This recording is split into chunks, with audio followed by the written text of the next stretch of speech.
y ver que se producen cambios físicos en el cerebro que cambian a la persona. Es difícil pensarlo, ¿sabes? El yo es un concepto muy importante para nosotros, por lo menos en Occidente. Es cierto, es cierto. Causa estragos, ¿no? Que esta idea del yo desaparezca. Si pensamos en lo que nos diferencia de los chimpancés, por ejemplo, los chimpancés son conscientes de sí mismos, se reconocen en el espejo. Y nosotros también, por supuesto. Pero además de esto, además de reconocernos, somos capaces de imaginar cosas y generar convicciones, algo que el chimpancé no puede hacer. Algunas de estas convicciones pueden demostrarse, otras no pueden demostrarse en absoluto. Pero la idea del yo, de uno mismo, ¿es simplemente una convicción que hemos generado de que hay algo más? ¿O cómo surgió esta idea del yo, de uno mismo? Mucha gente ha estudiado el yo desde una perspectiva neurológica, a través de gammagrafías cerebrales, y se ha descubierto que nuestro cerebro actúa de un modo distinto cuando pensamos en nosotros mismos.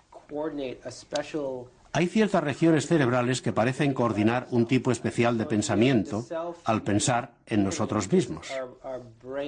Ya. Así que en realidad el yo no solo puede considerarse como la manera especial que tiene el cerebro de identificar todo lo que tiene que ver con nosotros mismos, sino que es más bien una cuestión, no es una cosa, es un proceso o una organización. Por lo menos así es como los científicos empiezan a considerarlo. Y cuando se altera esta red, empiezan los problemas del yo. Es entonces cuando la persona ya no se parece a lo que era, porque no puede retomar su memoria autobiográfica. Esto es algo que pasa, simplemente no recuerdas quién eres. O tal vez la manera de regular las emociones al pensar en uno mismo cambia también. Por lo que emocionalmente pareces otra persona. Me parece que los científicos realmente piensan así sobre el yo ahora, pero todavía quedan muchas cosas por entender. La conciencia sigue siendo un auténtico misterio.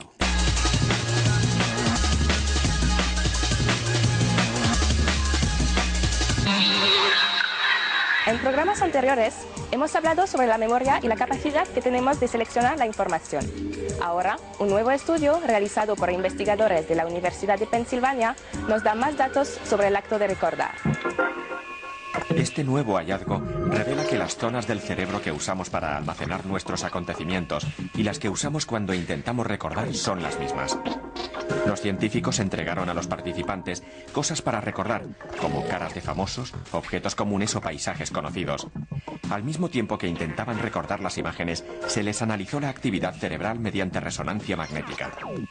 Los resultados mostraron las zonas cerebrales en las que se almacenan las caras. Vieron que estas regiones se activaban segundos antes de que los participantes dijeran el nombre de quien estaban recordando.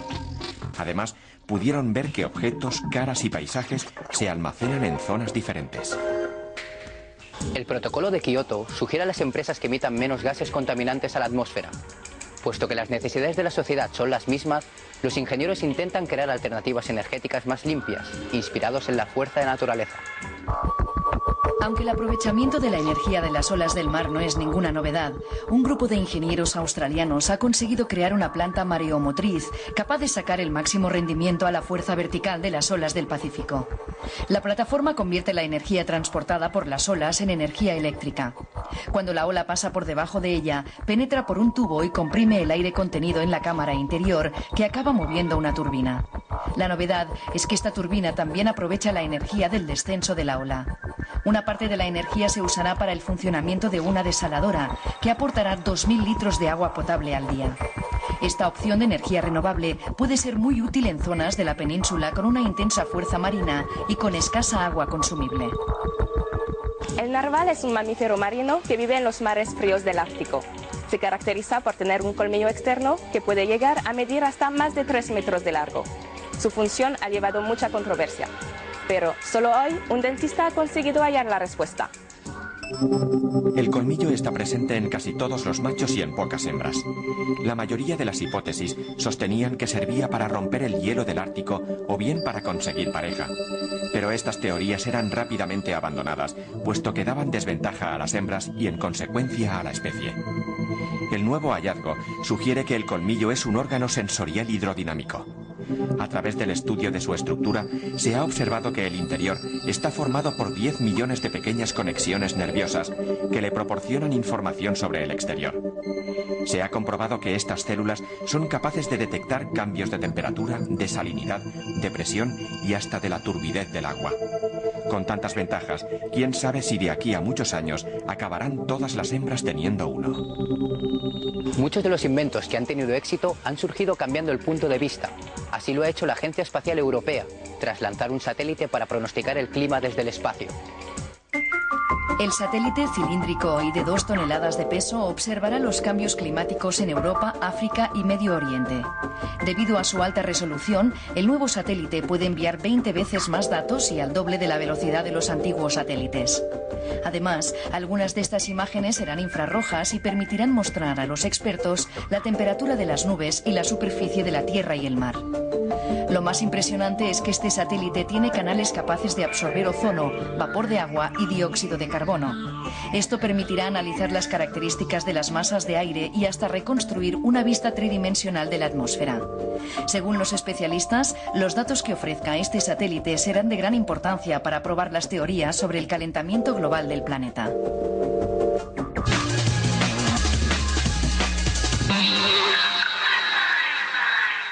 Si hay alma, ¿dónde está esta alma?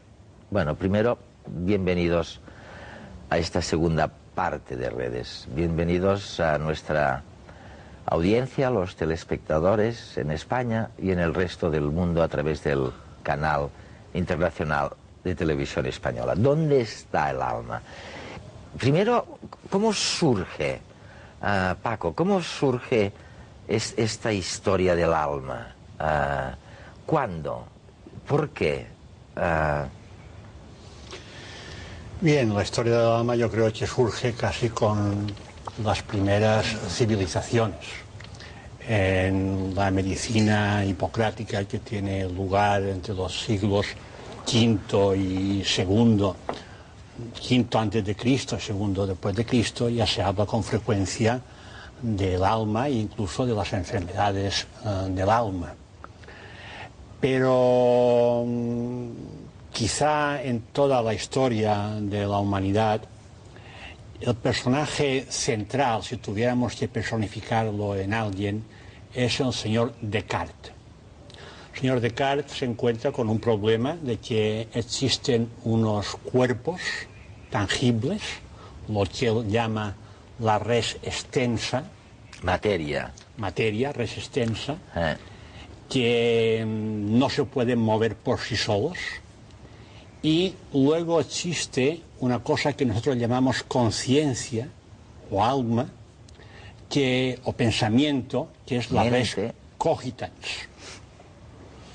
Entonces, él estudia cómo interactúan una sobre otra. Sabe que la res extensa, la materia, influye en el alma y sabe que el alma influye en la materia. Entonces busca un sitio donde tenga lugar esta interconexión entre cuerpo y alma, y este sitio es un sitio muy pequeño que es único, no es bilateral, que es la glándula pineal. Ahora bien, vamos a ver. Descartes, ¿no? Está considerado como el portaestandarte, el protagonismo de esta separación, de esta concepción dual del hombre, el alma por un lado y el cuerpo por otro. Pero por lo que tú me dices, y me ha ocurrido con otros científicos, bueno, Zimmer, Carl Zimmer, dice lo mismo del Thomas Willis, ¿no?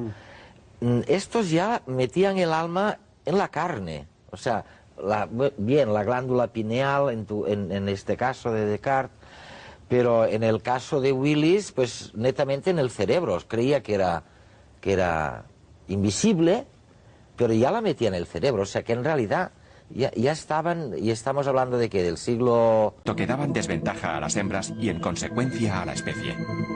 El nuevo hallazgo sugiere que el colmillo es un órgano sensorial hidrodinámico. A través del estudio de su estructura, se ha observado que el interior está formado por 10 millones de pequeñas conexiones nerviosas que le proporcionan información sobre el exterior. Se ha comprobado que estas células son capaces de detectar cambios de temperatura, de salinidad, de presión y hasta de la turbidez del agua.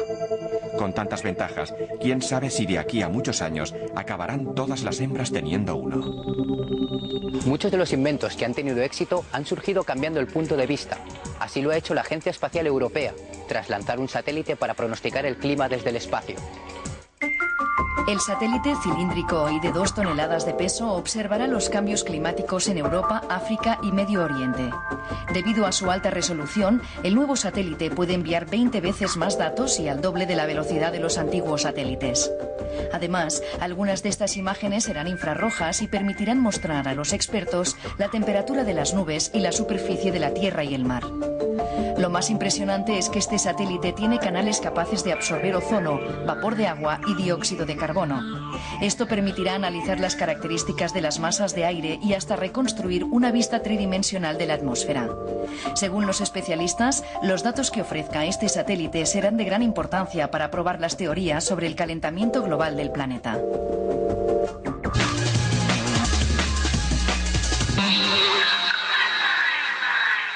Si hay alma, ¿dónde está esta alma?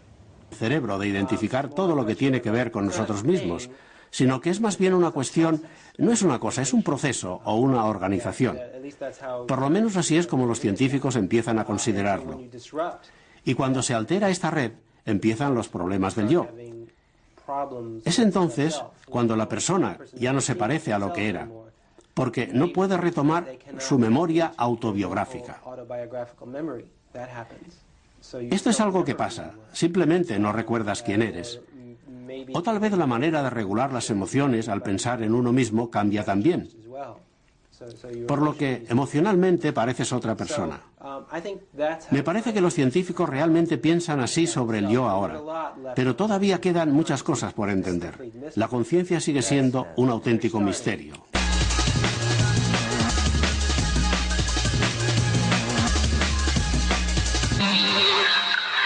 En programas anteriores hemos hablado sobre la memoria y la capacidad que tenemos de seleccionar la información. Ahora, un nuevo estudio realizado por investigadores de la Universidad de Pensilvania nos da más datos sobre el acto de recordar. Este nuevo hallazgo revela que las zonas del cerebro que usamos para almacenar nuestros acontecimientos y las que usamos cuando intentamos recordar son las mismas. Los científicos entregaron a los participantes cosas para recordar, como caras de famosos, objetos comunes o paisajes conocidos. Al mismo tiempo que intentaban recordar las imágenes, se les analizó la actividad cerebral mediante resonancia magnética. Los resultados mostraron las zonas cerebrales en las que se almacenan las caras. Vieron que estas regiones se activaban segundos antes de que los participantes dijeran el nombre de quien estaban recordando.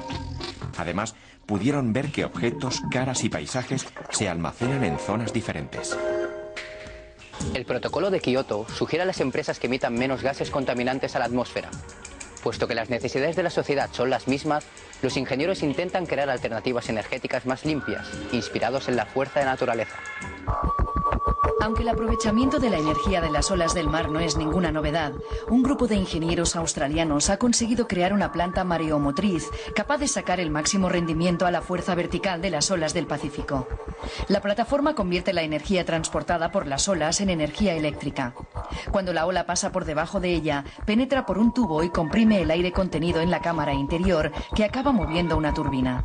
La novedad es que esta turbina también aprovecha la energía del descenso de la ola. Una parte de la energía se usará para el funcionamiento de una desaladora, que aportará 2.000 litros de agua potable al día. Esta opción de energía renovable puede ser muy útil en zonas de la península con una intensa fuerza marina y con escasa agua consumible. El narval es un mamífero marino que vive en los mares fríos del Ártico. Se caracteriza por tener un colmillo externo que puede llegar a medir hasta más de 3 metros de largo. Su función ha llevado mucha controversia. Pero solo hoy un dentista ha conseguido hallar la respuesta. El colmillo está presente en casi todos los machos y en pocas hembras. La mayoría de las hipótesis sostenían que servía para romper el hielo del Ártico o bien para conseguir pareja. Pero estas teorías eran rápidamente abandonadas, pues y ver que se producen cambios físicos en el cerebro que cambian a la persona. Es difícil pensarlo, ¿sabes? El yo es un concepto muy importante para nosotros, por lo menos en Occidente. Es cierto, es cierto. Causa estragos, ¿no? Que esta idea del yo desaparezca. Si pensamos en lo que nos diferencia de los chimpancés, por ejemplo, los chimpancés son conscientes de sí mismos, se reconocen en el espejo.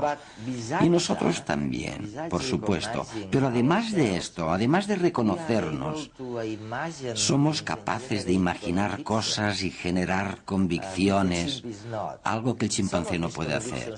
Algunas de estas convicciones pueden demostrarse, otras no pueden demostrarse en absoluto. Pero la idea del yo, de uno mismo, ¿es simplemente una convicción que hemos generado de que hay algo más? ¿O cómo surgió esta idea del yo, de uno mismo? Mucha gente ha estudiado el yo desde una perspectiva neurológica, a través de gammagrafías cerebrales, y se ha descubierto que nuestro cerebro actúa de un modo distinto cuando pensamos en nosotros mismos. Hay ciertas regiones cerebrales que parecen coordinar un tipo especial de pensamiento al pensar en nosotros mismos. Ya. Así que en realidad el yo no solo puede considerarse como la manera especial que tiene el... Bueno, primero, bienvenidos a esta segunda parte de redes. Bienvenidos a nuestra audiencia, los telespectadores en España y en el resto del mundo a través del canal internacional de televisión española. ¿Dónde está el alma? Primero, ¿cómo surge, Paco, cómo surge esta historia del alma? ¿Cuándo? ¿Por qué? Bien, la historia del alma yo creo que surge casi con las primeras civilizaciones. En la medicina hipocrática que tiene lugar entre los siglos V y II, V antes de Cristo, II después de Cristo, ya se habla con frecuencia del alma e incluso de las enfermedades del alma. Pero quizá en toda la historia de la humanidad, el personaje central, si tuviéramos que personificarlo en alguien, es el señor Descartes. El señor Descartes se encuentra con un problema de que existen unos cuerpos tangibles, lo que él llama la res extensa. Materia, res extensa, que no se pueden mover por sí solos. Y luego existe una cosa que nosotros llamamos conciencia o alma, o pensamiento, que es la res cogitans.